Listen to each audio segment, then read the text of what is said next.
خرجت امرأة لبنانية عن صمتها بعد سنوات طويلة مناشدة لرؤية ابنتها التي افترقت عنها في الكويت منذ 60 عاماً بعد أن كانت قد أنجبتها من أحد أفراد الأسرة الحاكمة في الكويت.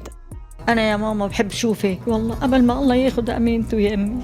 بدي شوفك وملي عيني وفي التفاصيل تحدثت المرأة التي تدعى فاطمة منير الملاح إلى تلفزيون أورينت عن قصتها الحزينة إذ أجبرت أن تترك ابنتها حديثة الولادة وتعود إلى لبنان مع أهلها منذ أوائل الستينات لتبوء كل محاولات الوصول إليها لاحقاً بالفشل. وجاء في قصة فاطمة أنها تزوجت من فهد الصباح الذي طلب يدها خلال زيارتها إلى الكويت لرؤية شقيقتها التي كانت تعيش هناك، وبالفعل تم الزواج ولم تمضي معه سوى أيام حتى اضطرت إلى السفر إلى السعودية للعمل لتكتشف بعدها أنها حامل. إلا أن فرحتها لم تتم إذ توفي الشيخ فهد بعد أشهر قليلة من سفره إلى السعودية تاركاً إياها مع أهلها في الكويت. بعد فترة قصيرة من ولادتها خيرتها عائلة الصباح الحاكمة بين بقائها مع ابنتها في الكويت أو عودتها مع أهلها إلى لبنان دون ابنتها، فقررت أن تبقى إلى جانب أهلها وتعود معهم إلى لبنان